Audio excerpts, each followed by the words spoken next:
गांव में चंपक अपनी पत्नी टीना के साथ रहता था। टीना को गांव में रहना पसंद नहीं था। चंपक सुनो ना, माँ के जाने के बाद गांव में अब अच्छा नहीं लगता, तो क्यों ना हम शहर में एक घर ले लें। हाँ, बात तो तुम सही कह रही हो। माँ के जाने के बाद तो यहाँ अब मुझे भी अच्छा नहीं लगता। मैं कल ही जाकर शहर में अच्छा सा घर देखता हूँ। फिर कुछ दिनों में चंपक और टीना गांव छोड़कर शहर चले जाते हैं। अरे टीना, अब तो तुम खुश हो ना? तुम्हारी शहर में रहने की इच्छा जो पूरी हो गई है। हाँ चंपक, बहुत ज्यादा खुश हूँ। चलो, अब हम बहुत थक भी गए हैं और रात भी बहुत हो गई है, तो अब हम सो जाते हैं। उस रात टीना को कुछ अजीब सी आवाज सुनाई दे रही थी, मगर टीना उन्हें नजरअंदाज करके सो गई।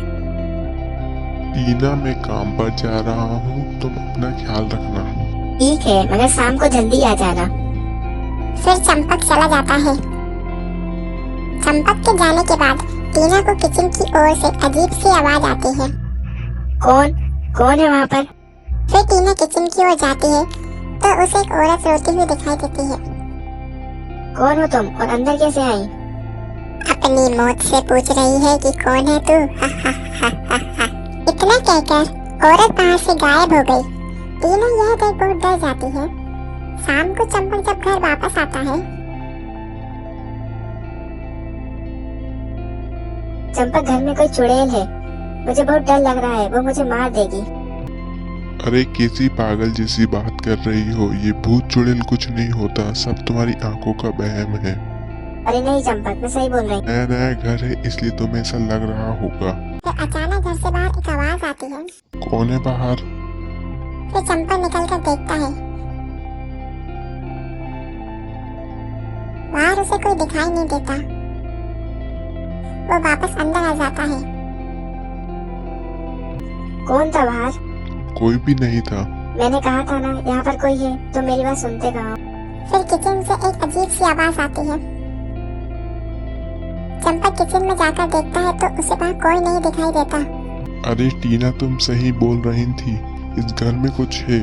मैं कल अच्छे से तांत्रिक को लेकर आऊंगा। फिर दोनों जाकर सो जाते हैं, मगर रात में फिर डरावनी आवाज आती है। कैसे न कैसे रात बीत जाती है। टीना, मैं तांत्रिक को लेने जा रहा हूँ, तुम अपना ध्यान रखना। चंपक प्लीज जल्दी आना। फिर चंपक चला जाता है। चंपक के जाने के बाद टीना को किचन की ओर से अजीब सी आवाज आती है। कौन है? सामने आओ। फिर चुड़ैल अपने हाथों में घास तेज लेकर उसके सामने आ जाती है। आज तो तू मरेगी। और उस पर डालने ही वाली होती है कि वहाँ पर चंपक तांत्रिक को लेकर आ जाता है। रुक जा चुड़ैल, दूर हट वहाँ से। तांत्रिक कुछ मंत्र पढ़कर उसे बस में कर लेता है।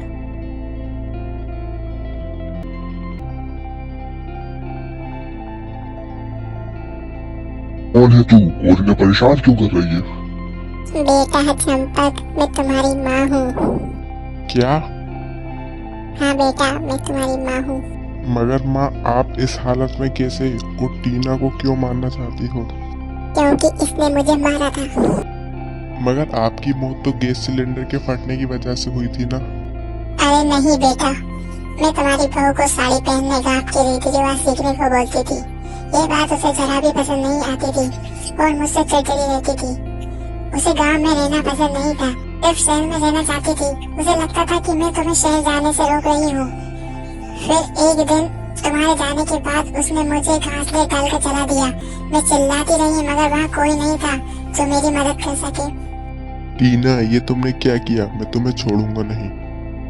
अरे नहीं चंपक, इसे तो मैं ही मारूंगी, तभी मेरी आत्मा को शांति मिलेगी। अरे नहीं चंपक, प्लीज मुझे माफ कर दो। टीना चिल्लाती रहती है मगर चंपक उसकी एक न सुनता और तांत्रिक के साथ बाहर आ जाता है। फिर घर के अंदर से सिर्फ टीना के रोने की और चिल्लाने की आवाज आती है। बचाओ बचाओ, कोई है, बचाओ। कुछ देर बाद अंदर से आवाज आनी बंद हो जाती है। फिर चंपक की माँ बाहर आती है। बेटा, अब मेरे जाने का समय हो गया है, मैं जा रही हूँ, तुम अपना ध्यान रखना। फिर वो चली जाती है।